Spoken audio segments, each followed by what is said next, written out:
రాజకీయాల్లో అసత్య ప్రచారాలు ఉంటాయి, తప్పుడు ప్రచారాలు ఉంటాయి. ఈ సోషల్ మీడియాలో వచ్చిన తర్వాత అసభ్య ప్రచారాలు కూడా మొదలైనవి. అది అటు చేసినా ఇటు చేసినా తప్పే అని చాలాసార్లు ప్రస్తావించాం ఈ డిబేట్లో సాక్షిగా. అయితే సోషల్ మీడియా అరెస్టులు మొదలైన తర్వాత సోషల్ మీడియాలో వ్యతిరేక పోస్ట్ పెడితే చాలు ఒక అరెస్ట్ చేసాడు. ఇప్పుడు మొన్నటి వరకు BNS 111 యాక్ట్ పెట్టేవారు. ఇప్పుడు ఈ మధ్యకాలంలో ఆ యాక్ట్, ఆ చట్టం, ఆ నెంబర్ పెద్దగా ప్రస్తావనకి రావట్లేదు. కానీ గంజాయి కేసులో అరెస్టు, గంజాయి తరలిస్తూ అరెస్టు, ఈ అరెస్టులు పెరిగిపోయినాయి. ఈ నేపథ్యంలోనే రెండు వ్యవహారాలు ప్రధానంగా social media activist Soundar Reddy అలాగే సాయి భార్గవ్, ఈ రెండు కేసుల వ్యవహారాల్లో అటు హైకోర్టు ఇటు CBCID కూడా కోర్టులు రెండు కూడా ఆగ్రహాలు వ్యక్తం చేసినాయి. ఒక పక్క పోలీసుల పనితీరును కూడా ప్రశ్నించినాయి. ఇలాంటి కేసులు పెట్టి ఎలా అరెస్టులు చేస్తారు అనేది ఈ సాయి భార్గవ్ అయితే ఇద్దరు పూచీకత్తు ఇమీడియట్గా విడుదల చేయాలని కూడా కోర్టు ఆదేశించింది. అయితే ఇక్కడ కీలకమైన అంశం ఏంటంటే సోషల్ మీడియా అరెస్టుల విషయంలో ప్రభుత్వాల తీరు మారాలా, లేదంటే పోలీసుల తీరు మారాలా, కేసులు పెట్టే విధానాలు మారాలా, లేదు అంటే ఇప్పుడు ఏదో దానికి కొత్తగా చట్టం కూడా చేయబోతున్నారు. దానికి సంబంధించి ఒక మంత్రివర్గాన్ని కూడా ఏదో రెడీ చేశారు కొంతమంది మంత్రులతో, సబ్ కమిటీని. ఏదో వాళ్ళు ఏదో ఫైనల్గా రేపు ఏదో తేల్చబోతున్నారు కొత్త చట్టం ఎలా ఉండబోతోంది అనేది. అయితే ఇప్పుడు కోర్టు ఆగ్రహాలతో ఈ మార్పులు ఏమన్నా రావాల్సిన అవసరం ఉందా, మార్పులు ఏమన్నా వస్తాయా, అసలు కోర్టులు ఏం చెప్పినా ఎలా చూడాలి, ఇదే అంశం మీద చర్చించే ప్రయత్నం చేద్దాం. సార్, ఇప్పుడు సోషల్ మీడియాలో పోస్ట్ పెట్టాలంటేనే భయపెట్టేలా నిర్ణయాలు తీసుకోవాలి అని చెప్పి ప్రభుత్వం అయితే భావిస్తోంది. ఆల్రెడీ చాలా అరెస్టులు కూడా జరిగినాయి. కానీ ఆ అరెస్టులు ఎక్కడి వరకు వెళ్ళిపోయినాయి అంటే ఏ సంబంధం లేకుండా ఏదో గంజాయి తరలిస్తున్నారనో, వాళ్ళ ఇంట్లో గంజాయి ఏందనో, ఇలా అక్రమ కేసుల వరకు వెళ్ళడం. ఇది ఇప్పుడు కోర్టులే దాన్ని తప్పుపడుతున్నా. అసలు ఏం జరుగుతోంది, ప్రభుత్వంలో రావాల్సిన మార్పులు ఏంటి? ప్రాక్టికల్గా మనం నిజాయితీగా ఉంటే ఏ ప్రాబ్లం ఉండదు. వన్ సైడెడ్ నిజాయితీ అంటే ప్రజలకి నాటకం ఆడటానికి నిజాయితీని చూపెడతా, మనలో మాత్రం క్రూరత్వం ఉంటేనే ప్రమాదం. ఇప్పుడు గత 5 ఏళ్లలో సోషల్ మీడియాకి వెన్నుదన్నుగా నిలిచింది అర్ధజన్ మీడియా. సోషల్ మీడియాలో అన్యాయం జరిగిపోతుంది, సోషల్ మీడియాలో ఇట్లా పోస్టులు పెడితే ఎట్లాగా, ఏది పోస్టులు పెడితే అరెస్టులు చేస్తారా, కేసులు పెడతారా అంటూ జగన్ టైంలో జగన్కి సంబంధించిన వాళ్ళు కూడా పెట్టారు ముందు కేసులు. పెట్టినటువంటి సందర్భంలో కోర్టులు మందలించినాయి, సీరియస్ అయినాయి. 41 నోటీసు ఇచ్చి విచారించడం తప్పించి ఏదైనా చేస్తే మర్యాద ఉండదని మ్యాజిస్ట్రేట్లకు సర్క్యులర్ కూడా ఇచ్చారు. ఆ రోజున చాలా క్లియర్గా జరిగింది. అప్పుడు దాన్ని సమర్థిస్తా నిరంకుశత్వం, నియంతృత్వం, అరాచకత్వం, దుర్మార్గం చేస్తున్న ప్రభుత్వ పాలనకి న్యాయస్థానాలు చెక్ పెట్టినాయి. హ్యాట్స్ ఆఫ్ న్యాయస్థానాలు అంటూ ఉపన్యాసాలు ఇచ్చారు, చర్చలు పెట్టారు, పేపర్లలో రాశారు, టీవీల్లో వార్తలు పెట్టారు. ఇప్పుడు అదే రివర్సు. సోషల్ మీడియా దుర్మార్గం, సోషల్ మీడియా దుష్టులు ఉన్నారు, సోషల్ మీడియాలో వచ్చే పోస్టులే అరాచకం, ఇవన్నీ ఉండటానికి వీల్లేదు అంటే ఎటుకు వెళ్తున్నారు వీళ్ళు? మేము ఏమి వాగినా పర్లేదు, మమ్మల్ని ఏదన్నా వాగారంటే దాన్ని అంగీకరించు, మేము ఎంత అరాచకంగా అసహ్యకరంగా మాట్లాడినా పడి ఉండాలి ఈ సమాజం. అదే మమ్మల్ని ఎవరన్నా సమాజం ప్రశ్నిస్తే మేము అంగీకరించం. ఏది నియంతృత్వం, ఏది అహంకారం, ఏది ఒళ్ళు బొలుపు, ఏది పొగరు, ఏది తల తిక్క? నీ దగ్గర తిక్క ఉండాలా, ఎదురోడికి తిక్క ఉండకూడదు, దానికి లెక్క ఉండాలా?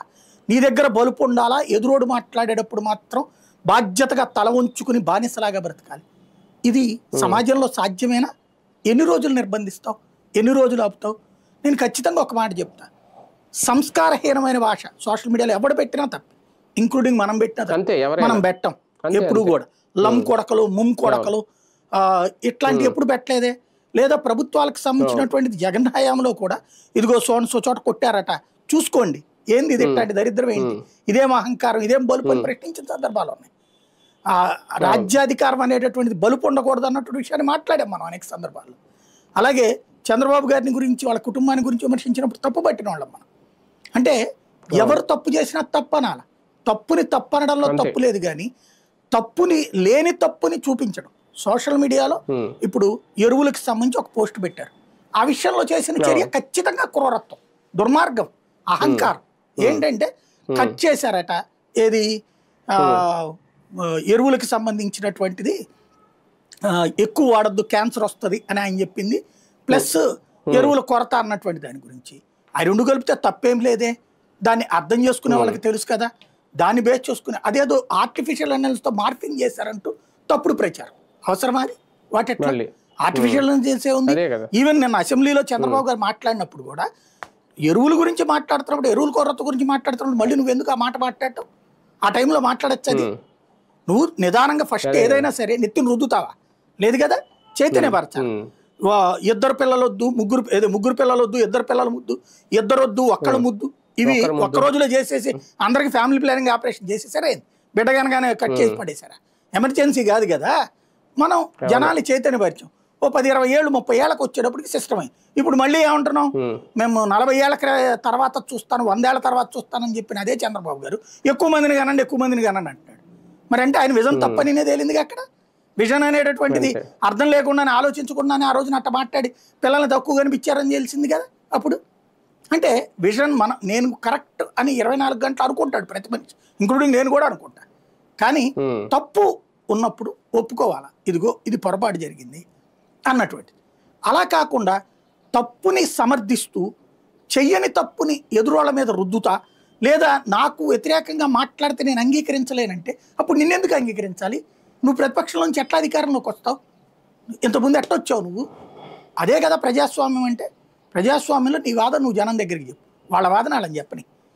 దాన్ని కంట్రోల్ చేయాలి అనుకునేటప్పుడు ఖచ్చితంగా దుర్భాషలాడే వాళ్ళని తప్పుపట్టు, నో డౌట్. దుర్భాష అంటే నా కొడకలు, లం కొడకలు, ఇట్లాంటి బూతులు మాట్లాడే వాళ్ళు ఖచ్చితంగా కంట్రోల్ చేయండి, అది తప్పని చెప్పండి. అదే సందర్భంలో సంస్కారహీనమైన భాష వాడేవాళ్ళు ఉన్నారు, అది తప్పని చెప్పడం, దాని మీద కేసు పెట్టండి కూడా, తప్పేం లేదు. అది చట్టబద్ధమైన కేసు పెట్టండి. అదే సోషల్ మీడియా కేసు పెట్టి ఇట్లా మాట్లాడాడని చెప్పండి, అతని చేత తీపించి ఏర్పాటు చేయండి, అది రూల్. అలా కాకపోతే పరువు నష్టం దావా కూడా వేసుకోవచ్చు అందులో, అట్లాంటి దుర్భాషలాడితే. అలా కాకుండా ఈ ప్రజా సమస్యల మీద ప్రస్తావిస్తే, మిర్చి గురించి ప్రస్తావిస్తే, ఇంకో దాని గురించి ప్రస్తావిస్తే తప్పుడు కేసులు పెట్టే సంస్కృతి ఏంటి? గంజాయి కేసులు పెట్టే సంస్కృతి ఏంటి? ఇప్పుడు యాక్చువల్గా గంజాయి కేసు పెట్టినందుకు గాను ఆ పోలీసులు అందరి మీదనే గంజాయి కేసు పెట్టాలి. ఎందుకు? వాళ్ళు గంజాయి తెచ్చి పెట్టారు. ఇక్కడ ఎక్కడి నుంచి తెచ్చారు అంటే వాళ్ళు గంజాయి సరఫరాదారులు, గంజాయి అక్రమంగా అమ్ముతున్నటువంటి వాళ్ళు, అంతే కదా. వాళ్ళు తెచ్చి వీళ్ళ దగ్గర గంజాయి ఉందని పెట్టారంటే వాళ్ళకి గంజాయి అక్రమంగా వచ్చినట్టే కదా. వాళ్ళ మీద కదా గంజాయి కేసు పెట్టాల్సింది, వాళ్ళ మీద కదా గంజాయి కేసు పెట్టాల్సింది. మాదక ద్రవ్యాల కేసు వాళ్ళ మీద కదా పెట్టాల్సింది. ఆ పోలీసులకి వాళ్ళకి వాళ్ళ ఫోన్లు సీజ్ చేయండి, వాళ్ళ ఫోన్లకి ఎవరు ఆర్డర్ ఇచ్చారు అది పట్టుకోండి, ఆ ఫోనుల్లో ఉంటది కదా అది పట్టుకోండి, ఆ ఎవడిచ్చాడు ఆర్డర్ అనేది వాడిని కూడా పట్టురండి. అప్పుడు తెలుస్తుంది ఇట్లా దొంగ కేసులు పెట్టేటటువంటి వాడు, దొంగ కేసులు పెట్టమనేటటువంటి వాడు బొక్కలో దొయ్యి. ఎందుకు ఈ దిక్కుమాల కేసులు? ఒక మాటను అంగీకరించలేరా మీరు? ఓ మాట ఎవరైనా ఇప్పుడు ప్రభుత్వానికి వ్యతిరేకంగా మాట్లాడినా ఏదైనా చేసినా వాళ్ళ మీద గంజాయి కేసు పెట్టేసి ఇంకా అరెస్ట్ చేస్తారు. గంజాయి అని ఇప్పుడు ఇందులో గంజాయి ఇంకోటి పెడతారు, ఏ అమ్మాయిని వేధించారని పెడతారో, లేకపోతే రేపులు చేశారని పెడతారు, లేకపోతే SC ST పెడతారు, ఏమైనా పెట్టచ్చు. ఇది మనం గంజాయి ఒకటే చూసాం ఇక్కడ, ఇంతకుముందు పెట్టలేదు కొన్ని కేసులు, వేరే కేసులు అన్నిటి. అంటే ఈ బెదిరింపులు ఎక్కువైపోయినాయి సార్ ఈ మధ్యన గంజాయి. ఎందుకంటే ఓపెన్ గా చెప్తున్నాను, మనకు కూడా ఈ తరహా బెదిరింపు వచ్చింది సార్. నేను మీ దగ్గర ప్రస్తావించలేదు, ఆ వాట్సాప్ చాటింగ్ కూడా ఉంది నా దగ్గర, ఇంకా నేను డిలీట్ చేయలేదు, ఇప్పుడు చూపించను ఎందుకులే అని. ఏదైనా అంటే మీ మీద గంజాయి కేసు పెట్టాలి ఏంటి సార్ ఇది? అంటే ఏ తరహా బెదిరింపు ఇది? ఇంకా భయపెట్టడమా, నోర్లు నొక్కేయడమా ఏంది గంజాయి టాపిక్? ఒక పక్కనేమో జీరో గంజాయి మన రాష్ట్రంలో పండించట్లేదు అంటున్నారు, మాట్లాడితే గంజాయి తెచ్చి మీ దగ్గర పెట్టేస్తాం, మిమ్మల్ని గంజాయి కేసులో పెడతాం, ఏంటి సార్? నెంబర్ ఏదో కూడా పెట్టండి, వాడి మీదనే గంజాయి కేసు పెడతాం. ఎందుకంటే వాడి దగ్గర గంజాయి ఎక్కడి నుంచి వచ్చింది అనేది, వాడికి ఎవరు సరఫరా చేస్తున్నారు, వాడి బంధువులు, వాడి కుటుంబం మొత్తాన్ని తీసుకొద్దాం, బొక్కలో వేయిద్దాం సార్, తెలుసుద్ది లంబడి కొడుకు. ఎవడబ్బా సొత్తు, ఇలా బాబు సొత్తు అని ఇచ్చి పోషిస్తున్నారే ఏంది?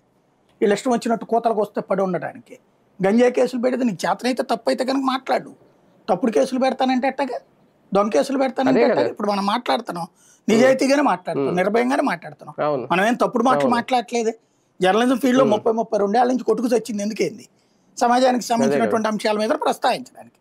దాంట్లో మనం ఎవరో ఆళ్ళంజు కొడుకు, ఈడు దొంగ నా కొడుకు అని మాట్లాడలేదు కదా. ఇదిగో ఇది కరెక్ట్, ఇది రాంగు, అది నా తప్పు అయితే నువ్వు ఖండించే హక్కు నీకు ఉంది కదా.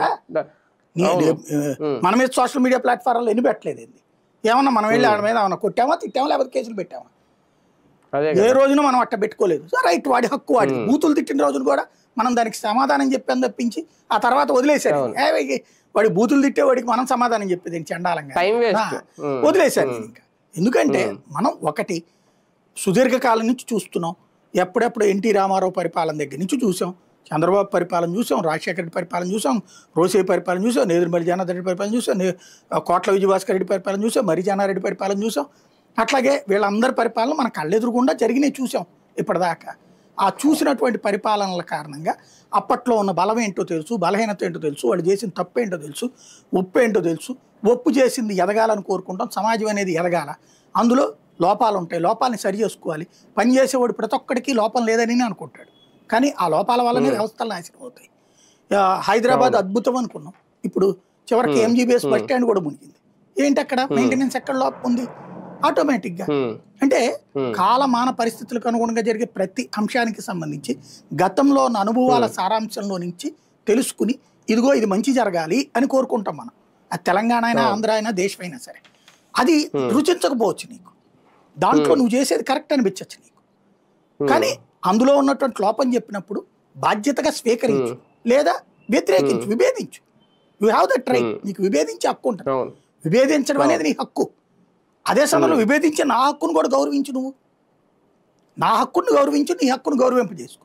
అంతేగాని నీకు హక్కు ఉండడానికి వీల్లేదు, నాకు మాత్రం హక్కు ఉండాలి, నీకు మాత్రం నేను బాధ్యతలు చెప్తాను, నేను మాత్రం నియంతృత్వంగా వహిస్తానంటే ఎట్లాగవుతుంది? దానికి రాజ్యాంగం ప్రకారం ఏర్పడినటువంటి పోలీస్ వ్యవస్థ, ప్రజలు ఇచ్చినటువంటి పన్నులతో ఏర్పడినటువంటి రాజ్యాంగ వ్యవస్థ. అది జీతాలు తీసుకుంటున్నారు, ప్రజలు ఇచ్చే డబ్బులు, అది ప్రజల శ్రమ, ప్రజల రక్తం, ప్రజల చెమట. ఆ జీతం తీసుకుని నువ్వు ఎట్టా తప్పుడు కేసులు పెడతావు? పెట్టేది కరెక్ట్ అవుతుందే? తెలుగుదేశం పార్టీ కార్యాలయం మీద దాడిని మనం సమర్థించామా? అరెస్ట్ చేయమన్నాం, ఈవెన్ వాళ్ళని స్టేషన్ బెయిల్ ఇచ్చినప్పుడు అట్టెట్లా చేస్తారన్నాం, అదేం కేసులు అని కూడా అడిగాం మనం.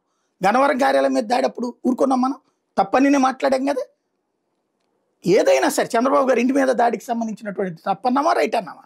బేసిక్గా ఎందుకు అంటే తప్పు ఎక్కడున్నా తప్పనాలా, ఒప్పుని ఎక్కడున్నా ఉప్పు అనాలా. నువ్వు కూడా రైట్, నీ దగ్గర కొన్ని వేల మంది లక్షల మంది సోషల్ మీడియా ఉన్నారు, ఉన్నటువంటి సందర్భంలో వాళ్ళు జగన్ బూతులు తిడుతున్నారు, అలాగే నెగిటివ్ కామెంట్స్ చేసుకొస్తున్నారు, లేకపోతే వాళ్ళ కుటుంబాన్ని కూడా టార్గెట్ చేస్తున్నారు. నువ్వు కంట్రోల్ చేసావు? పోనీ మహిళలకు సంబంధించిన దాంట్లో కంట్రోల్ చేసావా? చేతనైతే మీ చేతిలో ఇంత సొమ్ములు ఉన్నాయి, ఇంత ప్రభుత్వం ఉంది, ఇంత అధికార యంత్రాంగం ఉంది, మీరేం చేయాలా? పాజిటివ్ ప్రొజెక్షన్ చేయండి. నేనే చెప్తున్నాను, అమరావతిలో ఎన్టీఆర్ విగ్రహం పెడుతున్నారు, అద్భుతం అని నేనే పెట్టా. లేదా అమరావతిలో సోన్సో కడుతున్నారు, గొప్పగా ఉంటుంది అని నేనే చెప్తున్నా. క్వాంటమ్ వ్యాలీ అన్నప్పుడు అద్భుతం అని నేనే చెప్తున్నా. ఎందుకని? ఎదిగేటటువంటి మంచిది మంచిగానే చెప్పాలి. అదే సందర్భంలో వర్షాలు వచ్చినటువంటి సందర్భంలో ఇబ్బంది ఎదురవుతుంది నేనే చెప్తున్నా. ఆ వర్షాల సమస్య అంతా తీరాలా, దానికి కాలువలు తొందరగా పూర్తి చేయాలని చెప్తున్నాం. అంతేగాని వర్షాలు వచ్చేసింది అమరావతి నాశనం అని చెప్పట్లేదు. అక్కడ ఆ నీళ్ళకి సంబంధించినటువంటి సమస్య శాశ్వత పరిష్కారం కావాలా, అవి క్లియర్ అవ్వాలని కోరుకుంటాం. ఇది కామన్. అట్లాగే వరదలు వచ్చినప్పుడు అన్నం పెడితే అన్నం పెట్టారంట, పెట్టకపోతే పెట్టలేదంటాం, ముంచినప్పుడు ముంచారని చెప్తాం, ముంచడం దాన్ని కంట్రోల్ చేయడం అన్నటువంటి చేశారన్నప్పుడు చేసినట్టు చెప్తాం. ఇది కామన్గా ఉండాల్సినటువంటి గుణం. మంచిని మంచిగా మాట్లాడడం అన్నది ప్రభుత్వాలు చేయాలి. నువ్వు చేసి 10 మందికి నీతి చెప్పు, ఇదిగో నేను ఎంత బాధ్యతగా ఉన్నానని చెప్పేసి. అలా కాకుండా నేను ఏది మాట్లాడినా సరే నువ్వు అంగీకరించాల్సిందే అనేటటువంటి మనస్తత్వం వస్తే, అది రేపు పొద్దున అవతలోడు కూడా అదే వ్యవహరిస్తే ఇంకా ప్రయోజనం ఎట్లా జరుగుతుంది? అన్యాయమే జరుగుతుంది కదా. అది ఆలోచించాల్సి ఉంది. కానీ ఇక్కడ ఈ సౌందర్రెడ్డి ఆ కేసు వ్యవహారం చూసుకుంటే, ఆయన భార్య హెబియస్ కార్పస్ పిటిషన్ వేసింది కాబట్టి హైకోర్టు సీరియస్ అయింది, వెంటనే సిబిఐకి దర్యాప్తు చేయాలి అని అప్పగించింది. అంటే అన్ని కేసుల్లోనూ ఎంతవరకు వెళ్ళవు కదా. అదే ఇది ఈ సిబిఐ దర్యాప్తు తర్వాత ఇలాంటి కేసులకి ఏమన్నా ఒక అడ్డుకట్ట పడే అవకాశం ఉంటుంది? అంటే మేబీ ఇప్పటిదాకా కేసుల్లో సోషల్ మీడియా కేసులో పెట్టారు. ఇదే అనుకుంటా గంజాయి కేసు ఫస్ట్ టైం పెట్టింది. అందువలన వెంటనే ఆపడం అనేది ఒకటి మంచి జరిగింది. ఇంతవరకు పెట్టిన కేసుల్లో మీరు చెప్పినట్టు 311 కేసులు పెట్టారు, తర్వాత సోషల్ మీడియా కేసులు పెట్టారు. అయితే మ్యాజిస్ట్రేట్లను రిమాండ్ ఇవ్వద్దని చెప్తుంటే కొంతమంది ఇస్తున్నారు, మళ్ళీ హైకోర్టు వాళ్ళకి రిలీజ్ చేయాల్సి వస్తుంది. అయితే గంజాయి కేసుగా కన్వర్ట్ చేయడం ఇక్కడే జరిగింది కాబట్టి గంజాయి అన్నటువంటిది అక్కడ దొరికిపోయింది. ఎక్కడంటే అసలు ప్రభుత్వం తరపున వాదన దగ్గర దొరికిపోయారు. ఫస్ట్ ఏదైతే ప్రాసిక్యూషన్ తరపున వాదించిన వాళ్ళు ఏంటంటే ఏ అరెస్టు చేయలేదని చెప్పారు. క్రాస్ చెక్ చేసుకోండి అని చెప్పినా లేదు అరెస్టే చేయలేదు మాకు తెలుసు అని చెప్పారు. అట్లయితే కనుక అది నోట్ చేసుకుంటుంది కదా కోర్టు. అప్పుడు మ్యాజిస్ట్రేట్ గారు ఏం చెప్పారు, జడ్జి గారు ఏం చెప్పారు, ఒకవేళ ఎక్కడన్నా అరెస్ట్ చూపెట్టేటట్టయితే చూపెట్టద్దని చెప్పండి అని ఆదేశించారు. అంటే అక్కడతో సోషల్ మీడియా కేసులో అరెస్ట్ కుదరదని తేలిపోయింది వీళ్ళకి. వాస్తవంగా సోషల్ మీడియా కారణంగానే పట్టుకున్నారు వాళ్ళు. పట్టుకుని ఆ ముక్కతో హైకోర్టు సీరియస్ అయిందని అర్థం కాగానే సైలెంట్గా అతనికి నోటీస్ ఇచ్చి వదిలేస్తే సరిపోయేది, పార్టీ వన్య నోటీస్ ఇచ్చి వదిలేస్తే సరిపోయేది. అలా కాకుండా వీళ్ళు ఏం చేశారు, అది తెలివితేటల కొద్దీ గంజాయి కేసు పెట్టారు. ఆ గంజాయి కేసు దగ్గర బుక్ అయిపోయారు. ఎందుకని? అతన్ని ఈసారి కొంచెం తెలివిగా ప్రవర్తించారు డిఫెన్స్ లాయర్లు. ఏది వీళ్ళు ఎప్పుడు కూడా వివేక కేసులోను ఇంకో దాంట్లోనూ టెక్నికల్ ఎవిడెన్స్ అంటారు కదా, అట్లా ఇక్కడ టెక్నికల్ ఎవిడెన్స్ కిందన అతని ఫోన్ తీసుకోమన్నారు. ఆ ఫోన్కి సంబంధించి జియో వాళ్ళకి కూడా ఇది ఇచ్చారు నోటీసు, ఎక్కడున్నారో ఆ టైం లొకేషన్ చెప్పమని చెప్పి. జియో ఇచ్చిన దాంతో వీళ్ళు బుక్ అయిపోయారు. జియో వాళ్ళు ఏమి ఇచ్చారు, 4:30 అప్పుడు ఇతను ఆ తాడేపల్లి దగ్గరలో ఉన్నాడు, ఇది ఆ ఊళ్ళో ఉన్నాడు అక్కడ తన వ్యాపారం దగ్గర. ఆ తర్వాతన అతను 6:30 అప్పుడు ఫోన్ స్విచ్ ఆఫ్ అయింది. అతను 6:30కి ఫోన్ స్విచ్ ఆఫ్ చేశారు. 7:30కి అతను వాళ్ళ ఆవిడ 7:00కల్లా పోలీస్ స్టేషన్కి వెళ్ళింది కంప్లైంట్ ఇవ్వడానికి. వెళ్తే వీళ్ళు ఏం చేశారు, అది అసలు రాయలేదు, కంప్లైంట్ పక్కన పడేశారు. కోర్టు మందలించగానే తెలివిగా 7:30కి రాసినట్టుగా డైరీలో రాశానని చూపెట్టారు. ఎఫ్ఐఆర్ ఎందుకు కట్టలేదని అడిగింది. ముందు జనరల్ డైరీలో రాశామండి అన్నారు. సరే అవన్నీ పట్టురామన్నారు, సీసీటీవీ ఫుటేజ్ పట్టురామన్నారు. సీసీటీవీ ఫుటేజ్ దగ్గర దొరికిపోయింది ఏంటి, ఈ అమ్మాయి 7కి వెళ్ళింది, వీళ్ళు 7:30కి డైరీలో ఎంట్రీ చేశామన్నారు, అతను 8:30కి అరెస్ట్ చేశామన్నారు. వీళ్ళ ఆవిడ ముందు కంప్లైంట్ ఇచ్చింది కదా, అంటే అప్పటికే అరెస్ట్ చేసినట్టు కదా. మరి అప్పుడు జనరల్ డైరీలో రాయడం ఏంటి, ఎందుకు రాయాలి? ఆల్రెడీ ఆయన అరెస్ట్ చేసే అమ్మాయి ఇదిగో ఎఫ్ఐఆర్ కాపీ చేతికి ఇవ్వాలి కదా, చేయలా. దాంతో దొరికిపోయారు అక్కడ. దాని మూలంగా అందుకని ఇక సీన్ అర్థమైపోయింది. ఇప్పటికే దాదాపుగా నాకు తెలిసి 15-20 సార్లు చెప్పింది హైకోర్టు. చివరికి వీళ్ళు ఎట్లా అయిందంటే పట్టించుకోవాలా.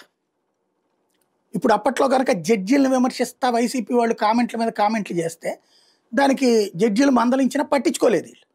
చివరికి వాళ్ళు సిబిఐ దర్యాప్తు చేసిన తర్వాత పరుగులు పెట్టాల్సి వచ్చింది.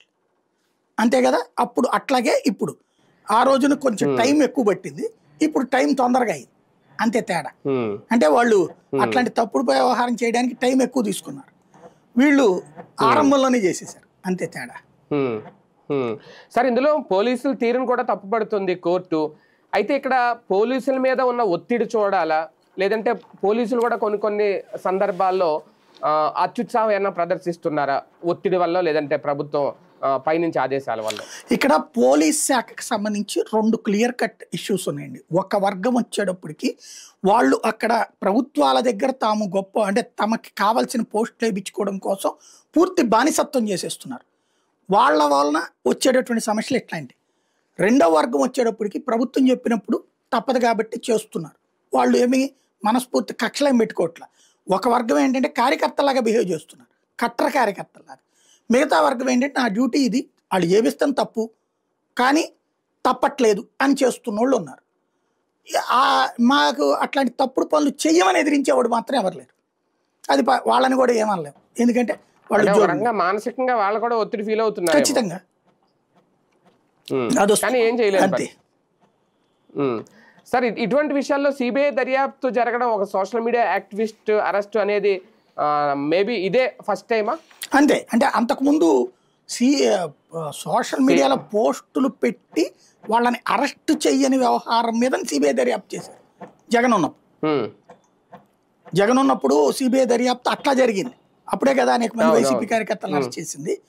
ఇప్పుడు అట్లా కాదు, పోలీసులు సోషల్ మీడియా కార్యకర్త మీద పెట్టిన తప్పుడు కేసుల మీద విచక్షణాధికారాన్ని వాడాల్సి వచ్చింది. న్యాయస్థానం తమకున్న విశేష అధికారాలను వాడింది. రాజ్యాంగం న్యాయ వ్యవస్థకి ఇచ్చిన విశేష అధికారాలను వాడి ఇక్కడ ఆర్డర్ వేశారు. ఓ రకంగా ఎప్పటికైనా సరే తప్పుడు కేసులు, తప్పుడు వ్యవహారాలు చేయకుండా ఆగాల్సి ఉంది. వీళ్ళు ఏదో అంటున్నారు కదా, అదేదో చట్టం తెస్తామని, తెండి. దాంట్లో చట్టం కూడా సోషల్ మీడియాలో పోస్టు పెట్టడం, ప్రభుత్వానికి వ్యతిరేకంగా మాట్లాడడం, ప్రభుత్వానికి వ్యతిరేకంగా పోస్టు పెట్టడం తప్పంటే కనుక చట్టం చెత్తపుట్టలో వేస్తుంది కోర్టు. దేనికంటే దుర్భాషలాడటం తప్పు, లేని సమాచారం ఉన్నట్టుగా చెప్పడం తప్పనడానికి కూడా లేదు. ఎందుకంటే ఆ లెక్కనైతే పేపర్లు అందరినీ బొక్కలో వేయాలి, వాళ్ళు ఇష్టం వచ్చినట్టు రాస్తారు. కనీసం ఖండించడం కూడా ఖండించినప్పుడు మన భారతీ రెడ్డిదే ఏమని రాశారు, తర్వాత ఏంటి లోపల పేజీలో మొక్కేసుకొచ్చారు, అంతే. అట్లా చేస్తారు సోషల్ మీడియాలో కూడా. నువ్వు అంతే, వీడు తప్పుడు సమాచారం ఇచ్చినా ఖండిస్తా, ముందు ఇదిగో ఇట్లాగా తెలిసిన సమాచారం, ఆ తర్వాత మారింది కాబట్టి దాన్ని తప్పు పట్టదు న్యాయస్థానం. సవరణ కావాలంటే అంతే, వివరణ కావాలంటే సవరణ కావాలంటే దాన్ని తప్పు పట్టదు. అట్లా కాకుండా ఉద్దేశపూర్వకంగా తప్పుడు మార్గంలోకి, అంటే రెచ్చగొట్టే ఉద్దేశంతోనూ లేకపోతే హింసని ప్రేరేపించే ఉద్దేశంతోనూ లాంటి అవి ఎక్కడ మత కలహాలు లాంటి వాటి ఎట్లా ఉంటాయి కానీ పాలిటిక్స్ లో ఉండవు. కాబట్టి మ్యాక్సిమం వీళ్ళు చేయగలిగేది ఏంటి అంటే కొంత ప్రొలాంగ్ అనమాట. ఇప్పుడు ఇదివరకు కూడా ఐటీ యాక్ట్ కేంద్రం తీసుకొచ్చాక దాన్ని నిషేధించింది సుప్రీంకోర్టు. నిషేధించిన ఐటీ యాక్ట్ కింద కేసులు పెట్టారు. జగన్ టైంలో కూడా ఐటీ యాక్ట్ కింద కేసులు పెట్టారు. పెడితే దాన్ని తప్పు పట్టింది న్యాయస్థానం. ఐటీ యాక్ట్నే సుప్రీంకోర్టు కొట్టేస్తే మీరు ఎట్లా పెడతారని రిమాండ్ కూడా ఇవ్వద్దు. తర్వాత అందుకని వీళ్ళు ఈసారి వచ్చాక ఏం చేశారు, ఐటీ యాక్ట్ కాకుండా బిఎన్ఎస్లో ఉన్నటువంటి ఆర్గనైజ్డ్ క్రైమ్స్ యాక్ట్ 111 తీసుకొచ్చారు. అందులో 111 ఆర్గనైజ్డ్ క్రైమ్ యాక్ట్ దేని గురించి సంబంధించినటువంటిది, తీవ్రవాదులు ఉగ్రవాదులు ఐటీ టెక్నాలజీని వాడుకునే దానికి సంబంధించి. దాన్ని తీసుకొచ్చి సోషల్ మీడియా దాన్ని తీవ్రవాదుల జాబితాలో చేర్చేశారు. దాన్నే కదా హైకోర్టు తప్పట్టింది 111 యాక్ట్ కింద సోషల్ మీడియా పోస్టుల మీద కేసులు పెట్టడానికి వీల్లేదని. వీళ్ళు దాంట్లో ఏం వాదనలు వినిపించారు, ఎవడో వీళ్ళకి ఒక హెడ్ ఉంటాడు, వాడిచ్చిన వార్తలు వీళ్ళందరూ కూడా తీసుకొస్తారు, దాన్ని వీళ్ళు పాస్ చేస్తారు, వీళ్ళు ఇన్ఫర్మేషన్ చేస్తారు, ఇదంతా పెద్ద కుట్ర ప్రభుత్వాన్ని దెబ్బతీయడానికి అన్నటువంటి పాయింట్లో రాసుకొచ్చారు. కానీ దాన్ని కోర్టు కొట్టేసింది, తప్పంది అది. అట్లాగంటారు దీన్ని సోషల్ మీడియా పోస్టులకు అని చెప్పింది. కాబట్టి ఇప్పుడు ఏంటనేది తేలాలి. ప్రభుత్వానిక పోలీసులక ఇప్పుడు కోర్టు లక్ష్యంతలు వేసినాయి అనుకోవాలి. ప్రజాస్వామ్యానికి కాస్త మంచి చేసే ప్రయత్నం చేస్తుంది కోర్టు. మంచి జరగాలని కోరుకునేది, ఎవరికి వ్యతిరేకం అనే పాయింట్ కూడా వాళ్ళు కూడా వ్యతిరేకం అని ఫీల్ కాదు. అంటే ఈసారి నుంచి ఇలాంటి అరెస్టులు ఇలాంటి కేసులు పెట్టే ముందు ఒకసారి ఆలోచిస్తాను. నేను అనేది ప్రభుత్వము పోలీసులు కూడా ఒక్కసారి కూర్చుని ఆత్మవిమర్శ చేసుకోండి ఇప్పుడైనా సరే. ఎందుకు అంటే చెయ్యండి, మీరు మీ మీద ఉద్దేశపూర్వకంగా మిమ్మల్ని ఎవరైనా బూతులు తిట్టారు ఖచ్చితంగా కేసు పెట్టండి. లేదు మీ మీద ఉద్దేశపూర్వకంగా ఎవరైనా చేస్తున్నారు ఖండించండి, నో డౌట్. వాళ్ళు మ్యాటర్ అంటే ఖండించండి. లేదు బూతులు తిట్టారా శిక్షించండి. కానీ ఖండించిన దానికి మీరు శిక్షించద్దు. ఖండించే హక్కు మీకు ఉన్నప్పుడు శిక్షించడం ద్వారా చేయొద్దు. అది గుర్తుపెట్టుకోవాల్సిన అంశం. కాకపోతే అక్రమ అరెస్టులు కొంచెం ఏమైనా ఆగుతాయా సార్ దీంతో? చూడాలి కొంచెం. అంటే ఇక పైన ఇంకొంచెం జాగ్రత్తగా తప్పు చేస్తారు, ఇంకొంచెం జాగ్రత్తగా చేస్తారు. ఈసారి సెల్ ఫోన్ స్విచ్ ఆఫ్ అనేది చేయకుండా ఇంకెక్కడో పంపించడం అట్లాగే ఏమైనా చేస్తారని చూడాలి. అదే కదా, రైట్ రైట్. చూద్దాం. మొత్తానికి హైకోర్టు తీసుకున్న నిర్ణయంతో ఒక రకంగా ఇక నుంచి ఇవి ఆగుతాయా లేదా అనేది ఒక రకంగా ప్రజాస్వామ్యానికి అయితే ఇది ఒక మంచి నిర్ణయమే.